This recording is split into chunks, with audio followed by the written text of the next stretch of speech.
It was a few days after the holiday of Shavuos, the anniversary of the giving of the Torah at Mount Sinai, 3,315 years in this relationship with God.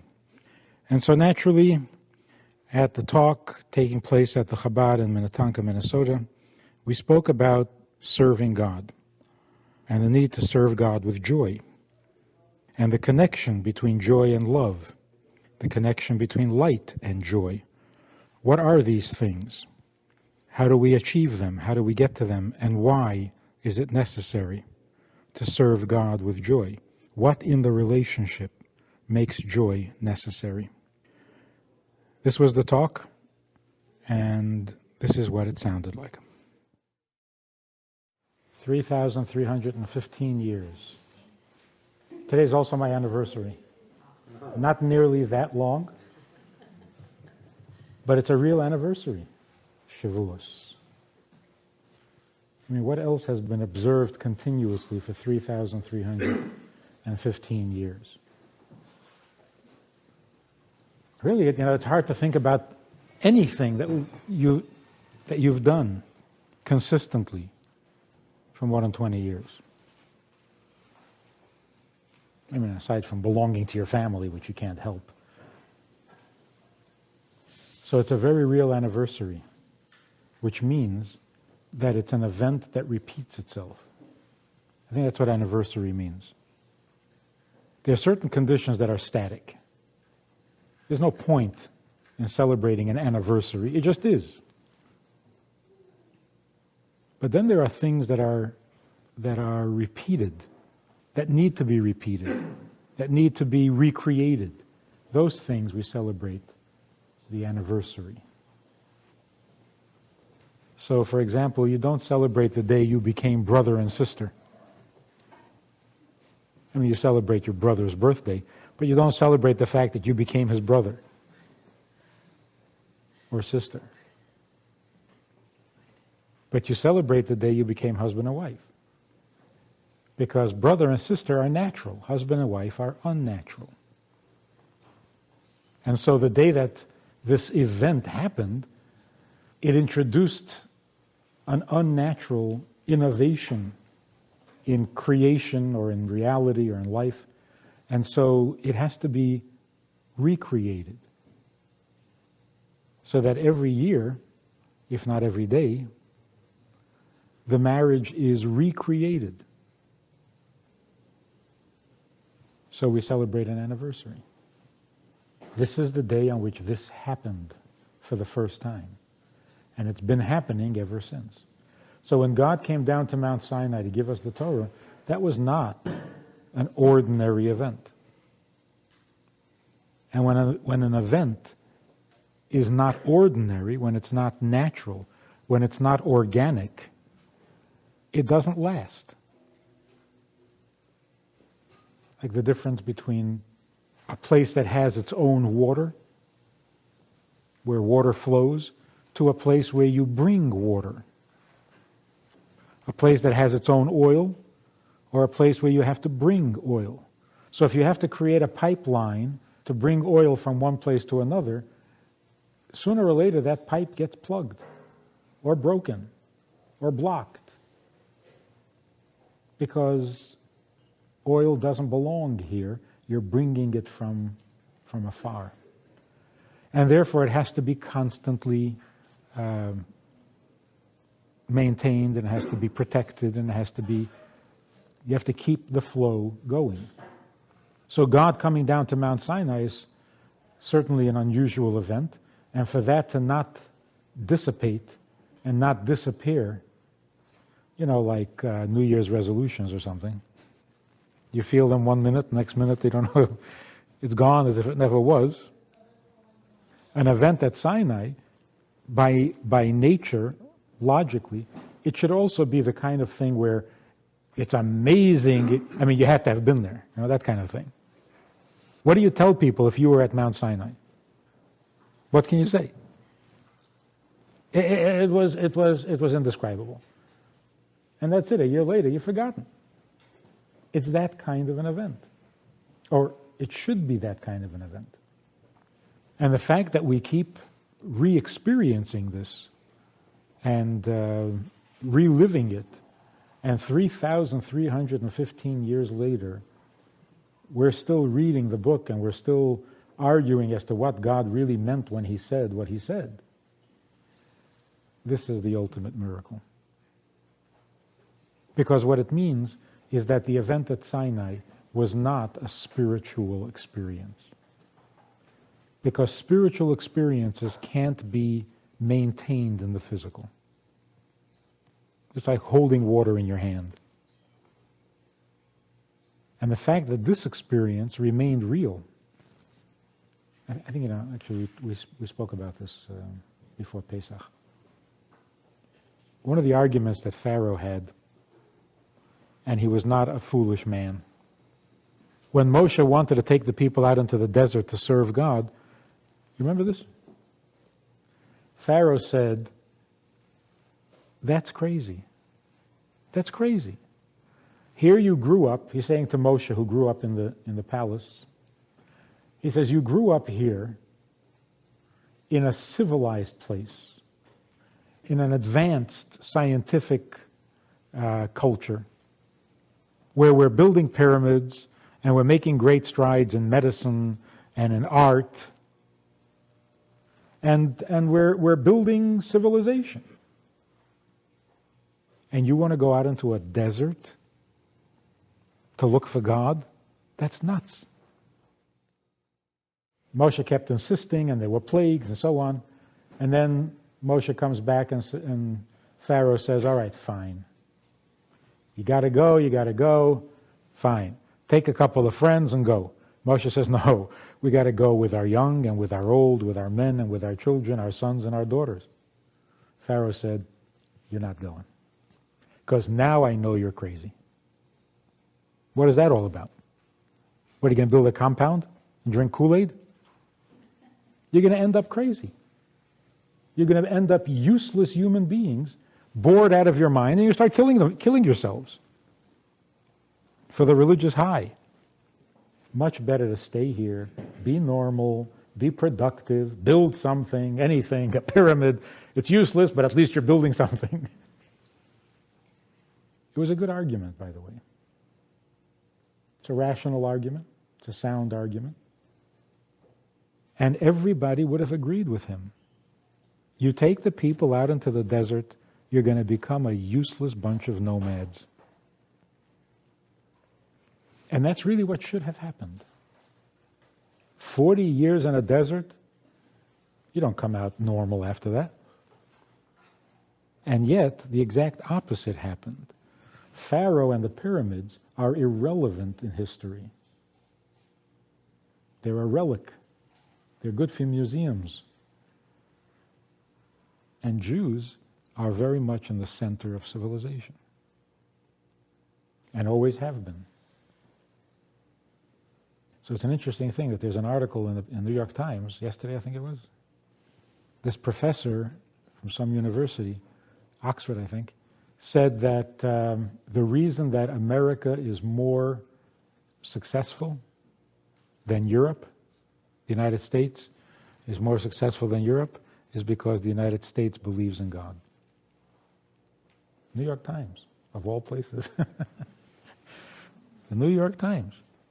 That America is more successful because it's more religious. And Europe has become so secularized that God plays no role in their lives, and therefore there is no drive to produce. It's more, when can I go on vacation and sit around and do nothing? So in some mysterious way, this experience at Mount Sinai, which is indescribable, and the Torah itself says, God says, remember the day you stood at Sinai, remember that you saw nothing. Don't worship graven images, because at Mount Sinai you saw nothing. Well, that's not the kind of experience that lingers. You saw nothing? And we're going to remember this forever? This is the kind of thing you forget pretty quickly. And yet it turns out to be the most enduring, the most practical, the most productive experience that a group of people has ever had. What other experience has kept people motivated for 3,315 years? That deserves a little thought, what that's all about. So here we are in the 3,315th year, 16th year. And we get together on a Monday evening to find out what Judaism says, what the Torah says. Which Torah? You know, the one we received 3,315 years ago. That's an amazing thing. And we just take it for granted. Well, what does the Torah say? The Torah. So what does the Torah say about the connection between joy and love? First, let's see what being happy means and what that's all about. What is happiness? In many places in Torah, happiness is associated with light. In the Megillah, when the miracle of Purim happened, it says, and in all Jewish homes there was oira v'simcha, joy and light and joy. What is this light? And why is it connected to joy?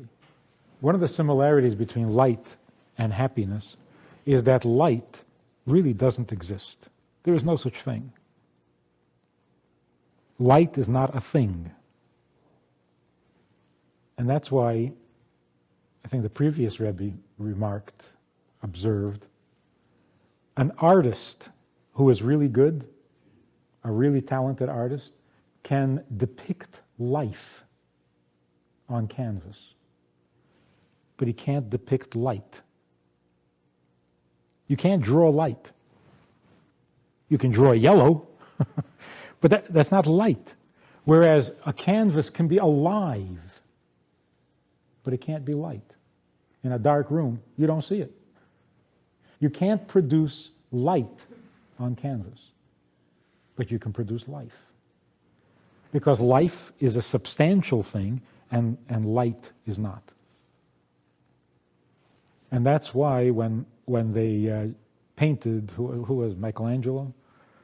The painting of Moses with light shining from his head, it turned out to be two yellow bars that people took to be horns.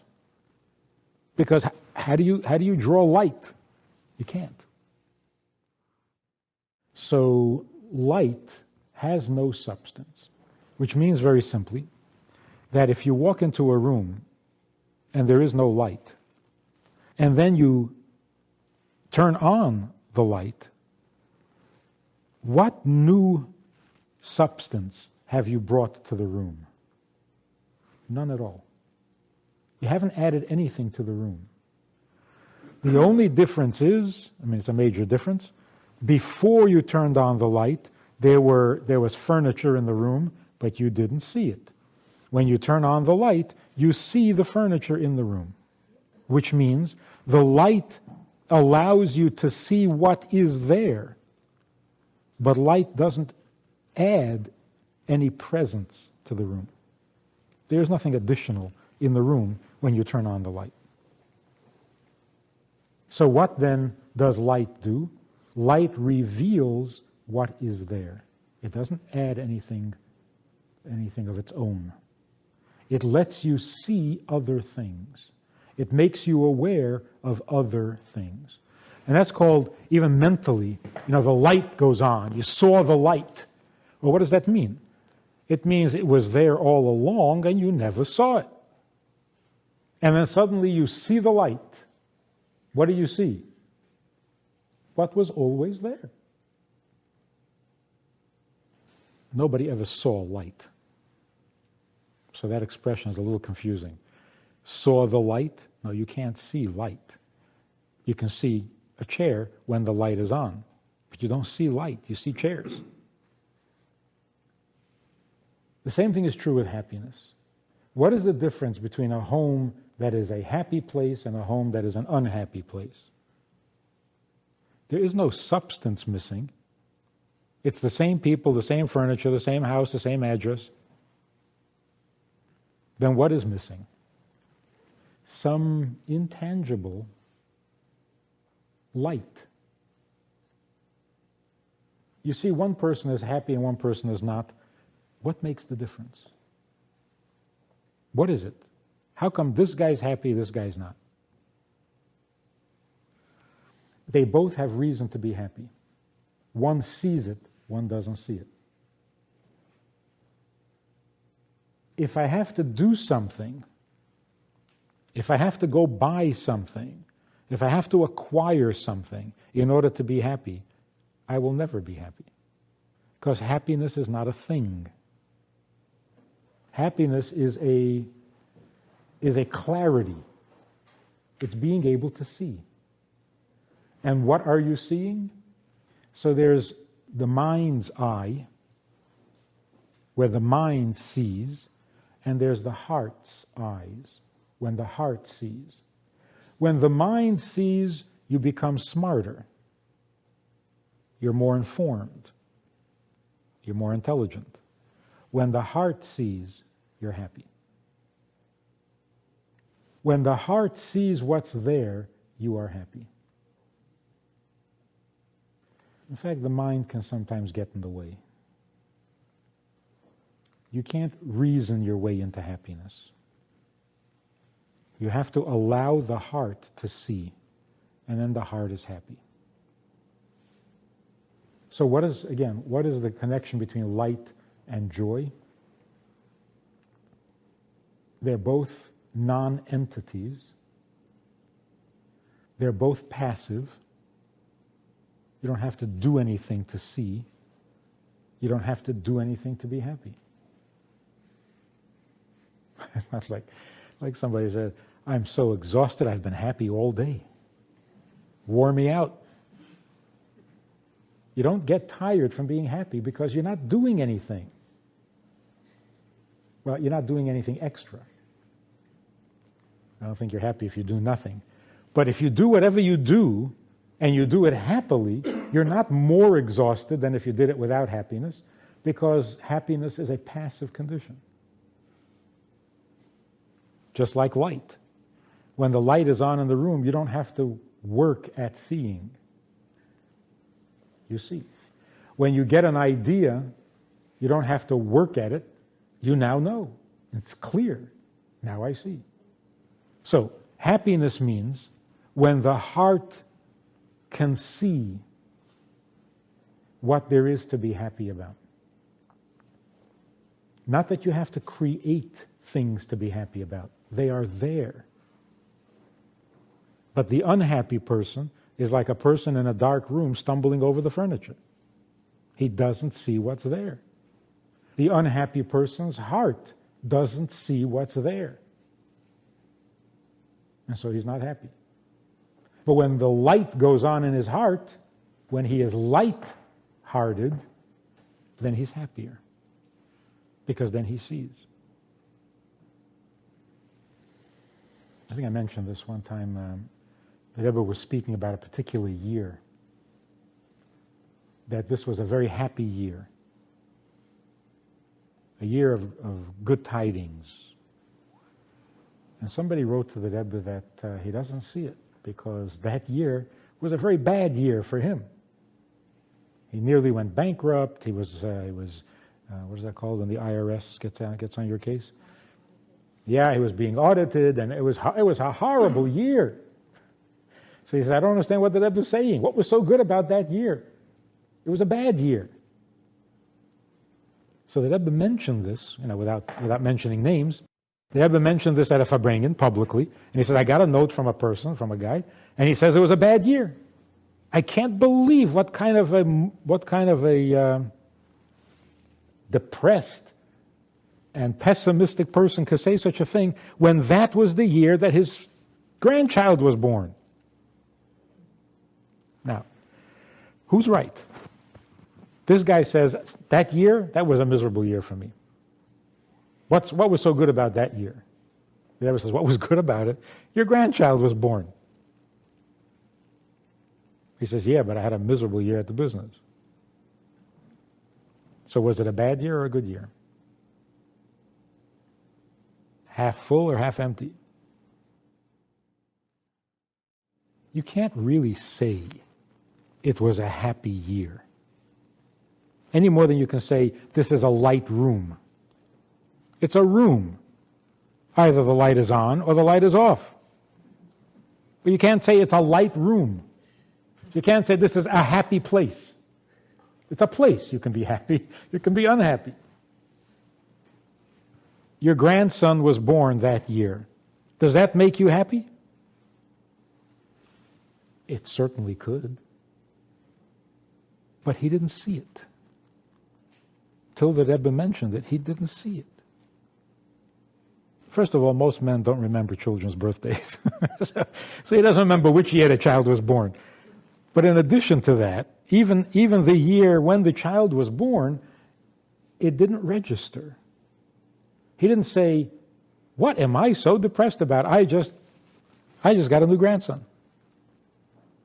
He didn't say that. Because it didn't dawn on him. He didn't see it. So we could put it this way. To be happy is a choice. It must be a choice because God tells us to be happy, which means, number one, that we're probably not already. Coming out of Egypt, we're probably a depressed bunch. So God says you got to be happy. And if God says you have to be happy, it means that you're not necessarily happy, but that you could be if you obey, if you try. So happiness is really like an obligation.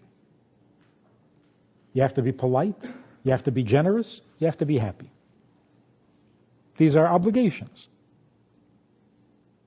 We know how to be generous. We know what it takes to be generous. What does it take to be happy? So the answer is, look around and see the reasons to be happy. Don't create reasons. Look around. Open your heart's eyes and see the reasons for happiness. This man was so overwhelmed by the misfortunes in his business that he couldn't see the reasons to be happy. 10 years later, if he looks back at that year, will the year look like a happy year or an unhappy year? Assuming that his financial problems are over and didn't get worse. Of course, he's going to look back and think it's a great year. The business problem, oh yeah, that. But that's gone. Grandchild is still costing him. So which is more real? So that's what happiness means. Happiness means open your eyes and see the reasons to be happy. And when you see the reason, that's it. It's passive after that. That's the connection to light. What is the connection to love? Hasidus gives a description of the experience of love. What does love feel like? What is the sensation of love? Hasidus says, love means that you're walking along, burdened by the issues of your life, weighed down by the heaviness of your responsibilities and your problems and so on, and then suddenly you meet someone you love. The experience is, the feeling is, the burden is not so heavy, the problems are not so serious, life is good. That's the experience of love. That's not a definition of love. The definition of love is the desire for closeness. The desire for greater closeness. That's the definition of love.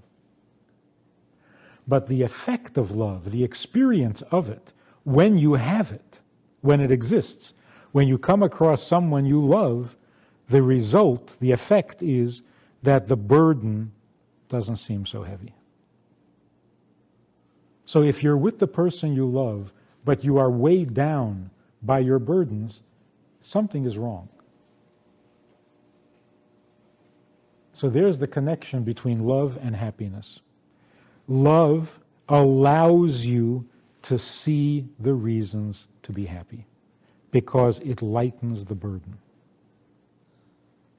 So using that example again, the guy with the business problem, he was weighed down by his business problem. Had he come across someone he loved, the result would have been that burden would have felt lighter. And then he would have noticed his grandson. Then he would have seen reasons to be happy. Now, to be happy with someone is much harder than to be happy alone, for obvious reasons. If you can arrange your own conditions, if you can arrange your own circumstances to your tastes and to your values, why shouldn't you be happy? But when you're trying to be happy with someone, you can't arrange it your way. It can't be to your tastes and to your values. There's another person involved. That makes it much harder. So what does it mean to be happy with someone? So here are a few things that we have to be cautious about. Number one, happy with someone doesn't mean approving of someone, unless you're talking about a student. When a teacher says, I am happy with your son in my class, it means I think he's doing well. It's an opinion. It's a judgment. And for a teacher, that's appropriate. That's what he gets paid for, to evaluate a student's progress and to make sure that he progresses. So if the student progresses, teacher is happy with the student. But if a man says, I'm happy with my wife, she's coming along nicely.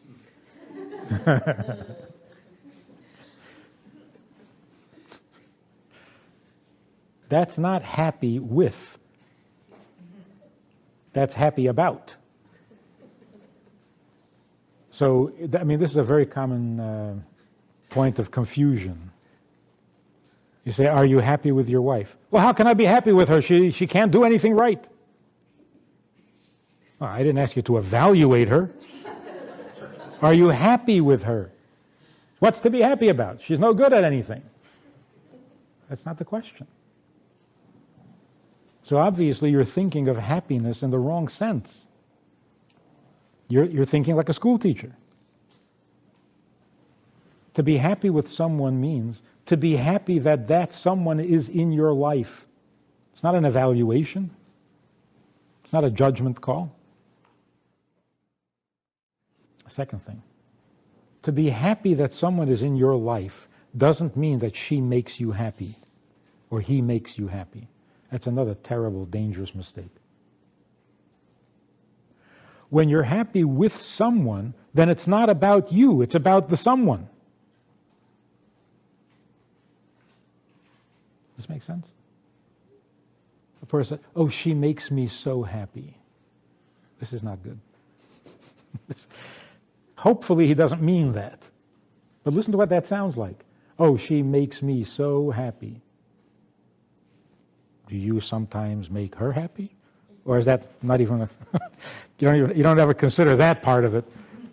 Oh, I'm perfectly happy because she makes me so happy. Now there's something wrong with that. That's not happy with her. To be happy with another person means to be happy about the person, not about what she does for you.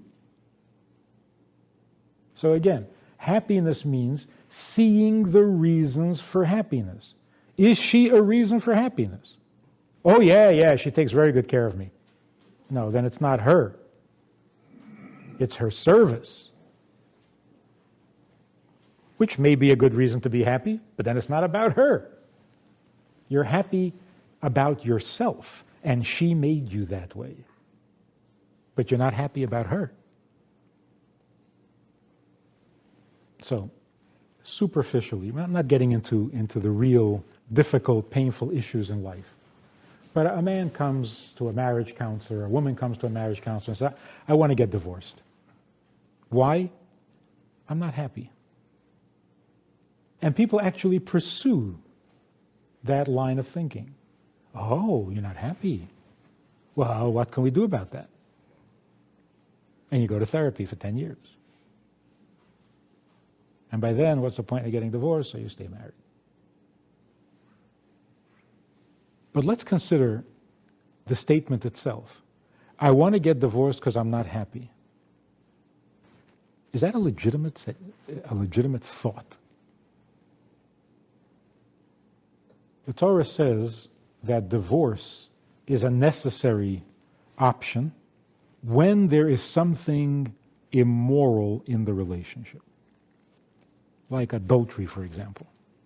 Just for example. Then you've got to consider divorce. But I'm not happy? Why do we even consider that as a problem in the marriage? You're not happy? Well, that's not good. That's sad. But what does that have to do with the marriage? You mean the marriage was supposed to make you happy? Was that the deal? Marry me and make me happy or we'll get divorced? That was not the deal. That's not what a relationship is. That's not what love is. And that's not what happiness is. Happiness is not something somebody does to you. So that whole conversation, that whole line of thinking, I'm not happy, so the marriage is on the rocks. There's a fundamental mistake in the thinking. What assumption produces that thought? It's the assumption that marriage is supposed to make me happy. It's the assumption that my happiness comes from somebody else. And it's the assumption that unless I'm happy, I got to go someplace else. And they're all wrong. And yet, in our society, we are so sensitive to people's feelings and happiness or lack of happiness that many marriages fall apart over this non-issue.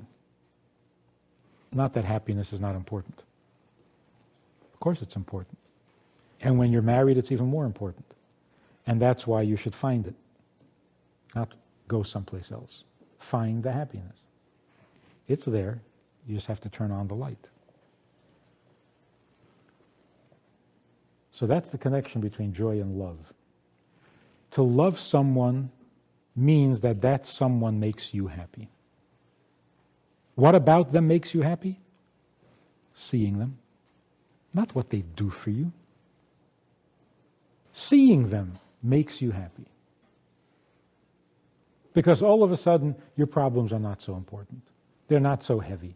They're not so devastating. And what happened? Nothing really changed. Nobody took your problem away. Somebody switched on the light in your heart, and all of a sudden you see clearly. Yes, there's a problem, but life is good. Problems come and go.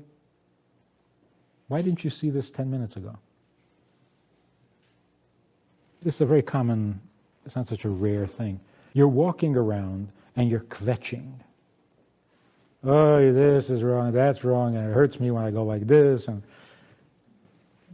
And then suddenly, someone you really like, someone you love walks in and says, what's the matter? And you say, oh, nothing. Nothing. No big deal. Say, wait a minute ago you were kvetching about this. Yeah, but that's because I had nothing else to do. But now that you're here, hey, life is good. Don't worry about the problems. It's nothing. And that's true not only of people, it's true also of things. When your favorite project or your favorite activity comes along, all of a sudden nothing hurts. I know this from experience. The only thing I'm good at is speaking about Judaism, because I don't know anything else. When I'm speaking about Judaism, I never have a headache. I never get tired. I can talk forever. And as soon as I'm finished, the headache, and I'm hungry, and I'm tired, and it's late, and I got to go. But give me another topic to talk about? No problem. That's the way it is. When you're doing what you love, it's a whole different story. The equations are different. Yeah, I still have my problems, but they're down here. So when the Torah says, serve God with joy, if you're serving God, does it really make a difference whether you're doing it with joy or not? You're serving God. I say to one of my kids, hey, can you get me that, pick up that thing? The kid says, do I really have to? I said, yeah, you really have to. And whether you like it or not, or whether you enjoy it or not, do it. God says, no, don't just do it, enjoy it. We're doing something God wants done. Does it make a difference whether you like it or not? Whether you're enjoying it or not? What does our opinion counts here too? What does God say? Remember the Shabbos to keep it holy, if you're in the mood. If you think it's a good idea. He doesn't say that. He says you violate Shabbos, you get severely punished, but do it with joy. Which is it? If we're not doing it with joy, we're not seeing what we're doing. Does that make sense? If you're doing something wonderful, but you're not enjoying it, where is the problem? In what you're doing? In you? Or in the connection? You walk into a dark room, nothing's wrong. You're fine, the furniture is fine. But if you don't turn on the light, you're not going to enjoy it. Because you don't know what's there. Folk wisdom says that if you eat food blindfolded, you don't enjoy it. Isn't that true? My mother always told me that. Don't read at the table, you're not going to enjoy the food. Look at the food. Because if you don't see what you're enjoying, you don't enjoy. If you don't see what you're doing, and you don't see that it is a valuable, precious thing, then you don't know what you're doing. You're not aware of what you're doing. So when God says, serve God with joy, it's not because He doesn't want you kvetching about the mitzvah. What God is saying is, really do the mitzvah. And what does it mean to really do the mitzvah? Know what you're doing. And if you see what you're doing, how can you not be happy? You're doing something God needs, and you're miserable? About what? Because life isn't good enough? When you can be doing something God needs, life isn't good enough? Life isn't justified? Life isn't worth living? You don't see what you're doing. When we complained about my mother's food, she never took it personally. Her food was good. We're just not looking. We're just not in touch with how good that food is. But her food is good. Because any food is good when you come from Russia. So this is the intimate connection between love and joy. We mistakenly, in this pleasure-seeking society, we mistakenly associate love with pleasure more than with joy. And that's a mistake. Love and pleasure are two completely separate things. But love and joy are inseparable. They're almost synonymous. You cannot love someone and not be happy with them. And you can't be happy to be with someone if you don't love them. They're really inseparable. But we've exchanged that. We've traded it in. in our pursuit of love, we are looking for pleasure, not for happiness. And that's a monkey wrench. That confuses everything.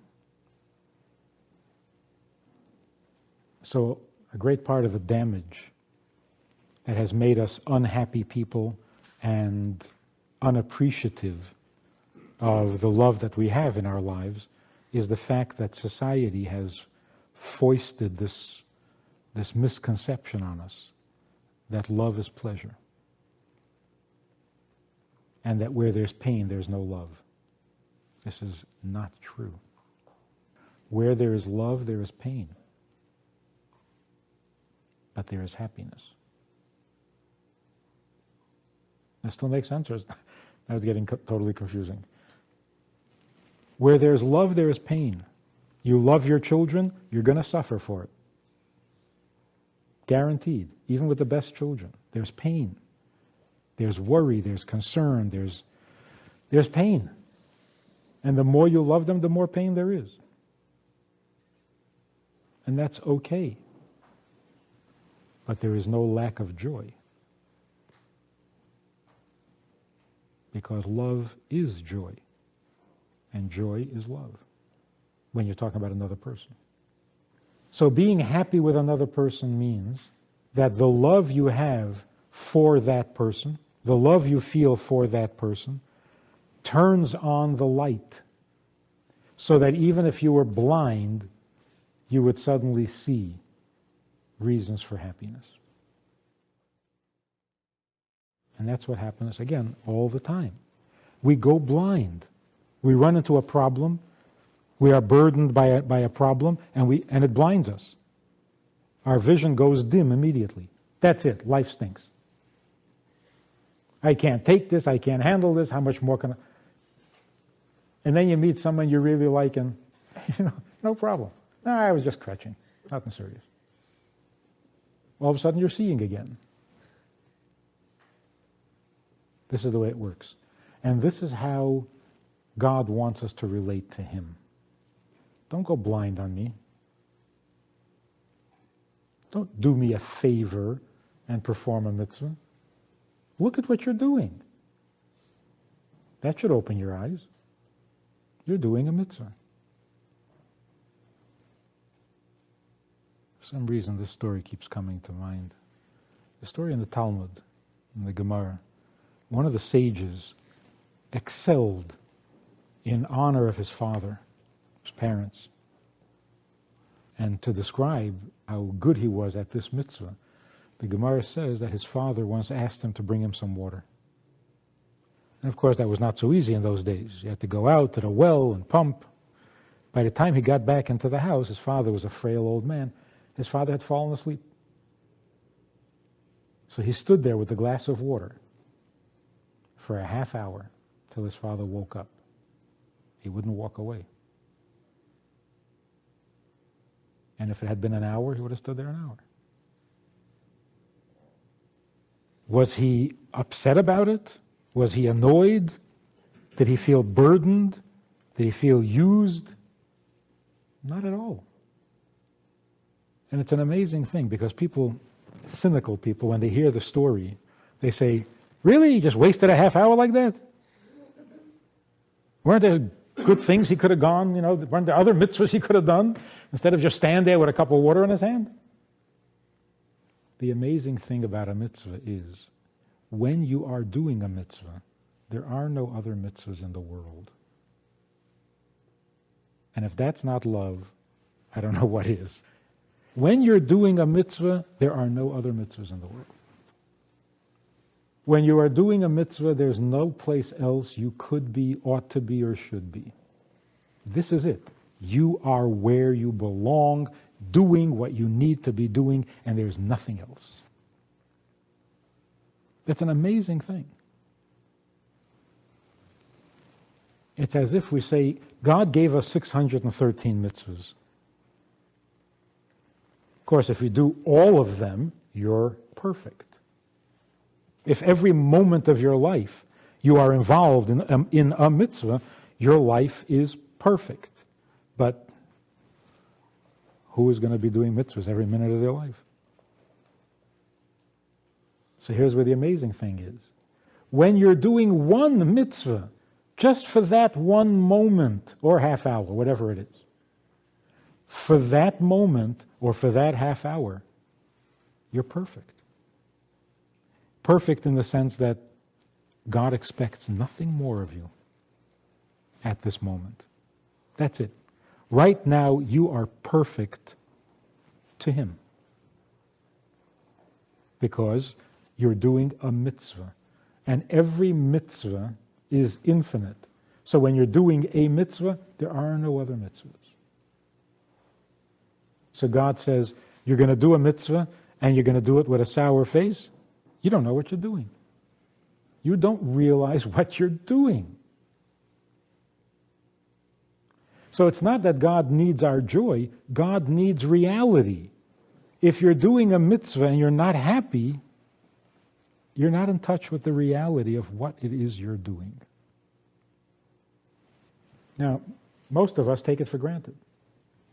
If you're raised with mitzvahs, if you're raised with Shabbos, you're raised with Shabbos candles, you take it for granted. No big deal.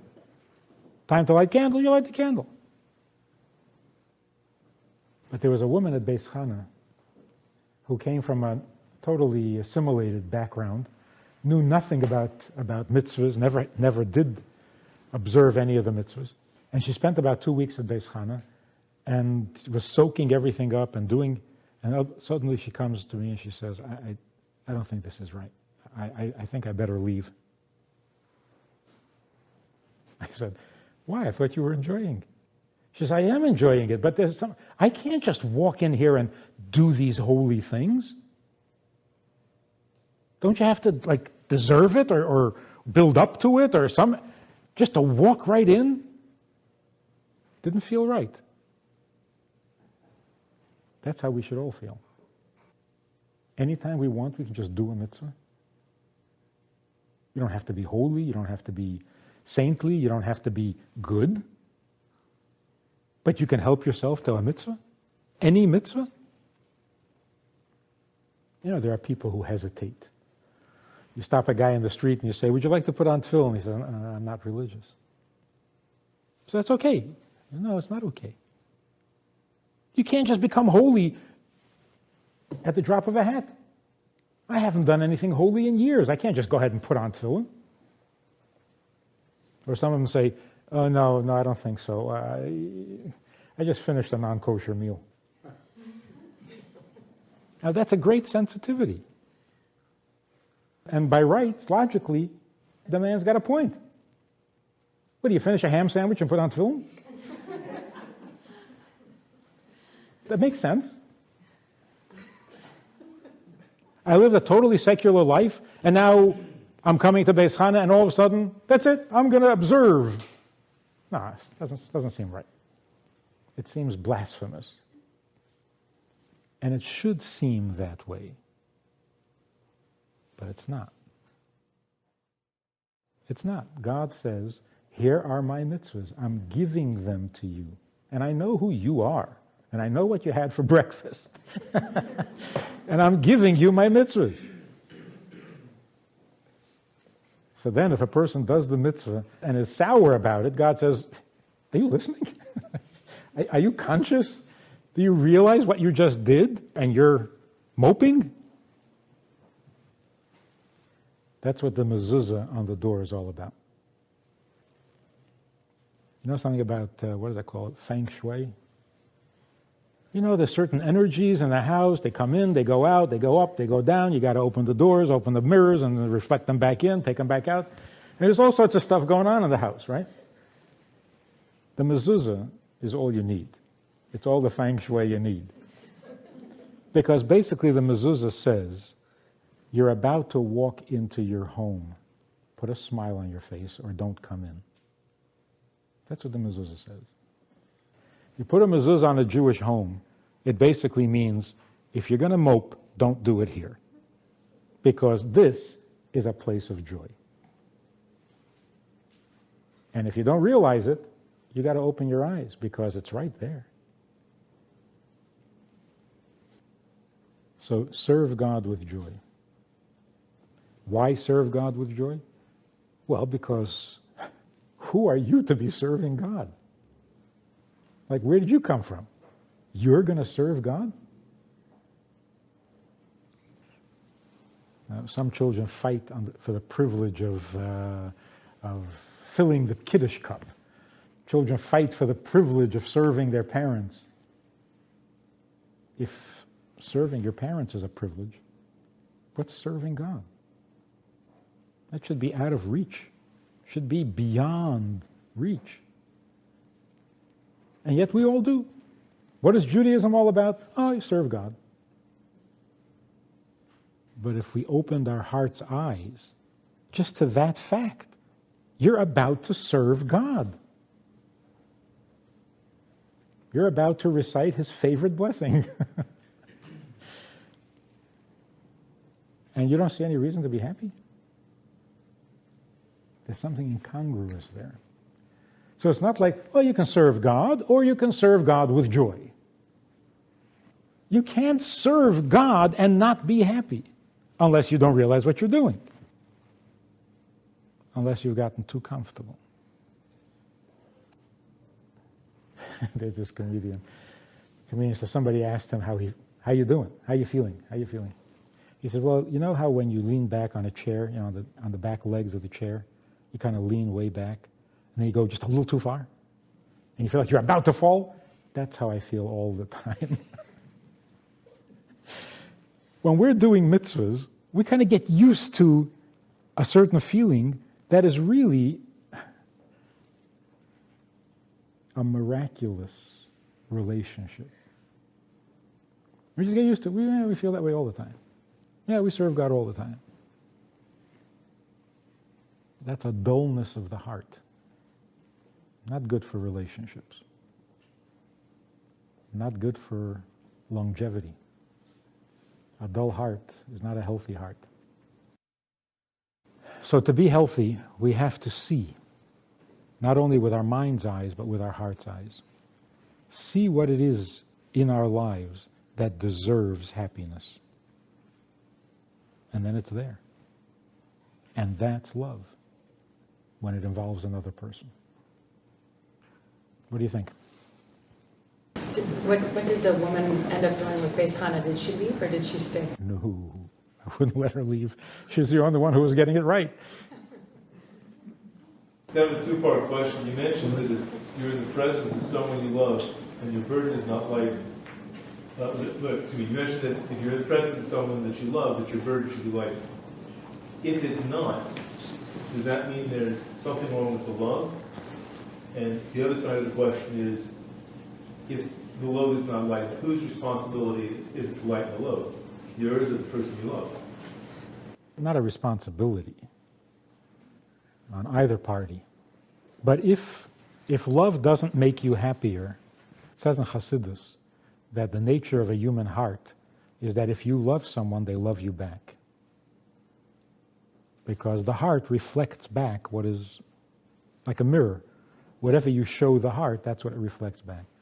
So somebody said, oh, that's not true. I loved my husband, he wouldn't love me back. Well, one of two things. Either you didn't love your husband, or he had no heart. Because nature says that when you love someone, the heart reflects it back. If you were loving him and he wasn't reflecting it back, maybe he has no heart. An X-ray would be in order to see if he's got a heart. If you meet the person you love and it doesn't make you happy, there's either something wrong with your love or there's something wrong with your heart. It's so plugged that nothing is getting through. And that usually comes from arrogance, not from sadness. Sadness is dull, but it doesn't stand up to love. Arrogance will block out even love. So if a person is burdened by their problems and arrogant about it, you think you have problems, I have problems, then nothing's going to get through.